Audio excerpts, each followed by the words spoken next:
లక్ష్మణ రేఖ కథ రచన తాడిమేటి శ్రీదేవి గారు. ఈ కథ ఈనాడు ఆదివారంలో ప్రచురితమైన కథ. ఏంటి రవళి, ఎక్కడికి బయలుదేరావు? బల్ల మీద ఉన్న పుస్తకాలు నీట్గా సర్దుతూ అడిగింది సుమతి. అడిగావా? బయటికి వెళ్ళేటప్పుడు ఎక్కడికి అని అడగొచ్చా? చిరుకోపాన్ని నటిస్తూ జుట్టును గబగబా దువ్వుకొని పోనీటైల్లో బంధిస్తూ అడిగింది రవళి. ఎగ్జామ్స్ దగ్గర పడుతున్నాయి కదా, ఇప్పుడు ఇంత అర్జెంటుగా ఎక్కడికి వెళ్తున్నావు అని అడిగాను. నా అపరాధాన్ని క్షమించు తల్లి, చేతులు జోడించింది సుమతి. అలా రా దారికి, ఇంకా 8 కదా అయింది, 1 గంటలోపే వచ్చేస్తాను. సుధీర్ బయట డిన్నర్ చేద్దామని అన్నాడు, అద్దంలో చూసుకుంటూ చెప్పింది రవళి. ఎందుకలా ఇలా రాత్రిపూట బయట తిరగడం? ఎన్నిసార్లు చెప్పినా నీకు అర్థం కావడం లేదు. వంట కూడా అయిపోయింది కదా. అతనికి ఫోన్ చేసి ఈరోజు కలవను, ఇంకో రోజు కలుస్తాను అని చెప్పేయి అంది సుమతి. రవళికి ఆ మాట నచ్చలేదని ఆమె మొహం స్పష్టం చేసింది. విసురుగా సమాధానం చెప్పబోయి నవ్వుతూ తేల్చేసింది. అమ్మా ముసలమ్మ, ఏ యుగంలో ఉన్నావు నువ్వు? సిటీ లైఫ్ రాత్రే మొదలవుతుంది. అన్నం మిగిలిపోతుందని అనవసరంగా ఫీల్ అవ్వకు. రేపు టిఫిన్కి దాన్ని బ్రహ్మాండమైన నిమ్మకాయ పులిహోరగా మార్చేస్తాను. తమరు భోజనం చేసి నా కోసం భజన చేస్తూ కూర్చోకుండా పడుకోండి.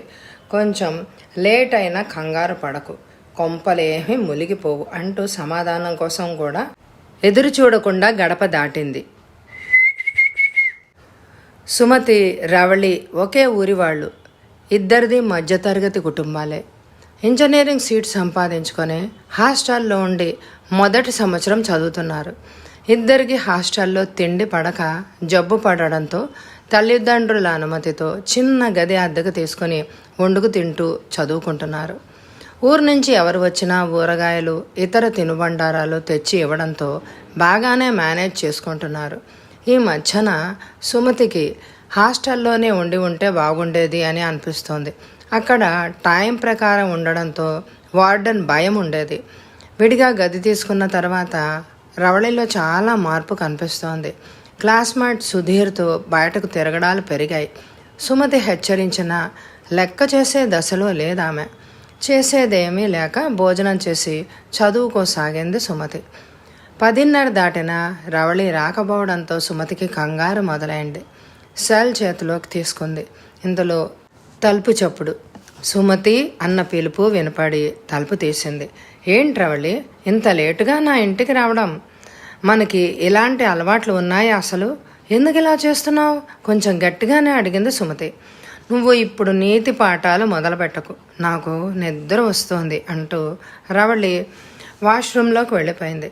వచ్చాక ఏమీ మాట్లాడడానికి అవకాశం కూడా ఇవ్వకుండా దుప్పటి ముసుగు పెట్టేసింది. సుమతి ఏం చేయాలో తోచక అలాగే ఉండిపోయింది. తర్వాత నెమ్మదిగా నడిచి వచ్చి మంచం మీద నడుము వాల్చింది. మర్నాడు సుమతి ఏమీ మాట్లాడకుండా తన పనులు తాను చేసుకోసాగింది. సుమతి అలా ఉండడం రవళికి ఏమాత్రం నచ్చలేదు. సుమతి మాట్లాడకపోతే రవళి తట్టుకోలేదు. చిన్నతనం నుంచి ఉన్న ఫ్రెండ్షిప్ వల్ల సుమతి అంటే ప్రాణం పెడుతుంది. కానీ సుధీర్ విషయంలో స్నేహితురాలు చెప్పే శుద్ధులు ఆమె చెవికి ఎక్కడం లేదు. అలుకమానవే చిలకల కొలికిరో అంటూ పాడుతూ సుమతి చుట్టూ తిరగసాగింది. నేను అలిగితే నీకేమిటి అంటూ సుమతి బెట్టు చేసింది. ఓకే తల్లి, ఇక నీ మాట జవదాటనని ఇదే చెప్తుంటిని, నాటకీ పక్కీలు అంటూ సుమతిని నవ్వించింది. సుమతి నవ్వగానే నవ్వింది పూల చెండు, నాదేలే నా ఫ్రెండు అంటూ పాట అందుకుంది రవళి ఆనందంగా. ఒకరోజు సుమతి రూమ్కి వచ్చేసరికి రవళి నాన్నగారు బయట వెయిట్ చేస్తున్నారు. ఏంటి బాబాయ్ మీరు ఇలా వచ్చారు అన్న సుమతితో, పనుండి వచ్చానమ్మా. రవళి ఇంకా రాలేదా? కిందటి వారం వచ్చినప్పుడు కూడా దాన్ని కలవడం కుదరలేదు బాధగా అన్నాడు సదాశివం. దాని బ్యాచ్ వాళ్ళకి ప్రాక్టికల్స్ పెట్టినట్టున్నారు బాబాయ్, అక్కడికి వెళ్ళడానికి ఉండదు. మీరు వచ్చి వెళ్ళారని నేను చెప్తాలేండి అంది సుమతి. తను తెచ్చిన కూరగాయలు, తినుబండారాలు సుమతి చేతిలో పెట్టి వెళ్ళిపోయారు ఆయన. మధ్యలో రవళి సుధీర్తో కలిసి బయటికి వెళ్తూ ఉండడం, సుమతి హెచ్చరించడం జరుగుతూనే ఉన్నాయి. రవళి, మనం ఆడపిల్లలం, ఒకే గీత గీసుకుని ఉండడం అలవాటు చేసుకోవాలి. ఎటుపోయి ఎటొచ్చినా మనకే నష్టం. అరిటాకు ముళ్ళు సామెత తెలిసిందే కదా అంది సుమతి. తెలుసు ముసలమ్మ తెలుసు, నా బుర్ర తినకు, నేను జాగ్రత్తగానే ఉంటాను తీసి పారేసింది రవళి. మన ఊరివాడైన రమణ సుధీర్ అంత మంచివాడు కాదు అని చెప్తూ ఉంటాడు. అతనికి చాలామంది చెత్త ఫ్రెండ్స్ ఉన్నారట. జాగ్రత్తగా ఉండకపోతే కష్టం. ఎందుకు చెప్తున్నానో అర్థం చేసుకో అంటున్న సుమతితో, ఎవరు రమణ చెప్పాడా? అతనికి సుధీర్ అంటే జలసి. సుధీర్ ఫ్రెండ్స్ అతనిలాగే బాగా డబ్బున్నవాళ్ళు. అలాంటి వాళ్ళని చూస్తే రమణ లాంటి వాళ్లకు బాధ అంతే. మరీ అంత డబ్బున్న సుధీరు నీతో స్నేహం ఎలా చేస్తున్నాడు అని అడిగింది Sumathi. Because he loves me. Subhalekha Sudhakar లాగా ఫన్నీగా సమాధానం చెప్పింది. అతనికి గర్వం లేదు, అందుకే నేను ఫిదా అయిపోయాను నవ్వింది రవళి. ఏవేవో మాటలు కలగా పులగంగా వినిపిస్తున్నాయి. మగతగా అనిపిస్తూ రవళికి మెలకు రావడం లేదు. కాసేపటికి కళ్ళు విడిపడడం లేదు కానీ మాటలు అర్థం కాసాగాయి. అనంతగిరి చూసి వద్దామని సుధీర్ కారులో బయలుదేరారు అని గుర్తుకొస్తోంది. అక్కడ నేచర్ చాలా బ్యూటిఫుల్గా ఉంటుంది. అలాంటి చోట ఈ బ్యూటీతో కలిసి గడపాలని ఉంది అన్న సుధీర్ మాటలకు రవళి బొగ్గలు ఎర్రబడ్డాయి.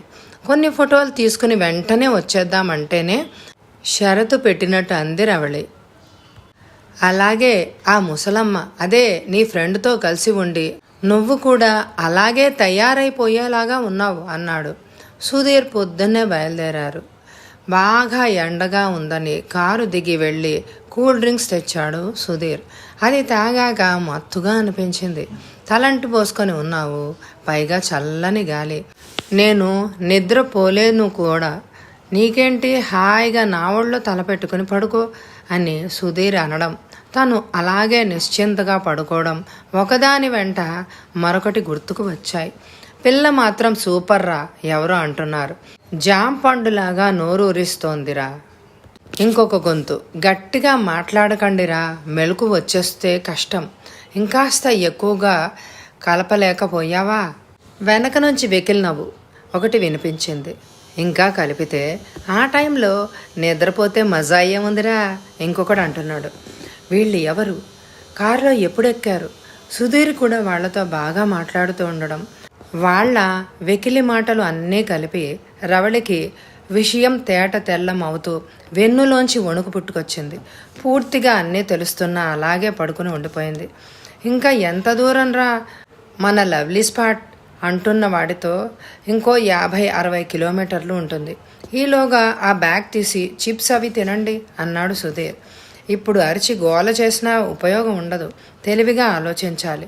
సుమతి ఎన్నోసార్లు చెప్పినా విననందుకు బాగా శాస్తి జరిగింది నాకు అని అనుకుంటూ తప్పించుకునే మార్గం ఆలోచించసాగింది. ఏయ్ లేస్తోంది, మాట్లాడకండి, ష్ అంటున్న సుధీర్ మాటలు రవళికి అసహ్యం కలిగించాయి.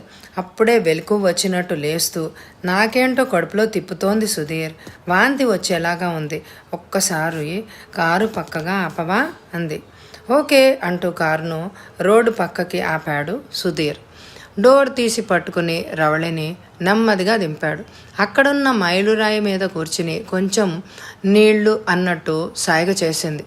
బాటిల్తో తెచ్చిన నీళ్లతో పుక్కిలించి మొహం కడుకుని వాంతి రావడం లేదంటూ లేస్తున్న ఆమెను పొదివి పట్టుకుని కారు వైపు నడిపించాడు సుధీర్.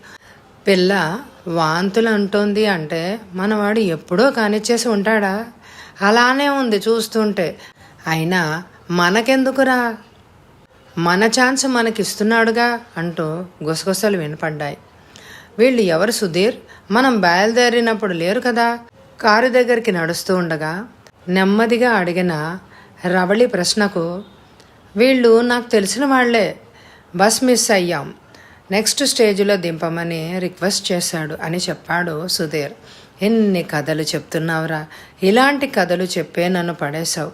అయినా నిన్ను అనుకుని ఏం లాభం, నాకు బుద్ధి ఉండాలి కదా లోపలే అనుకుంటూ తనని తాను తిట్టుకుంటూ కారెక్కింది రవళి.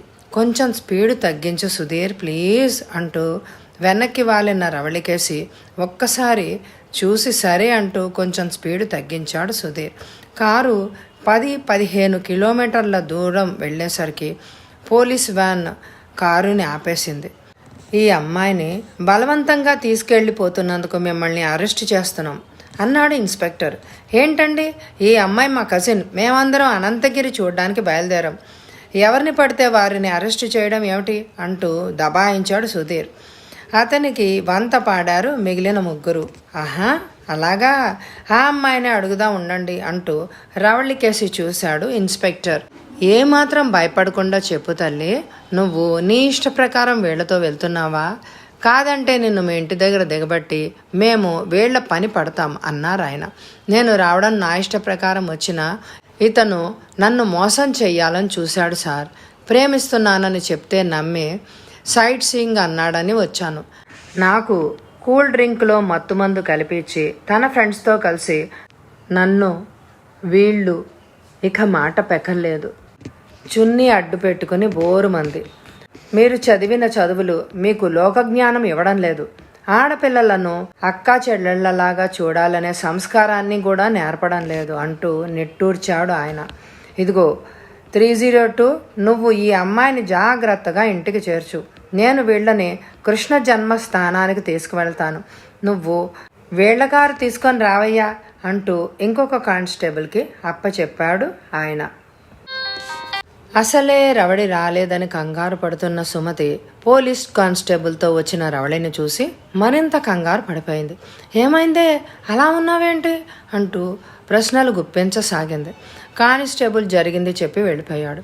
సుమతి రవళిని కౌగిలించుకుని, ఎంత గండం తప్పిందే బాబు, నేను మొత్తుకుంటూనే ఉన్నాను విన్నావా అంటూ కంట తడి పెట్టుకుంది.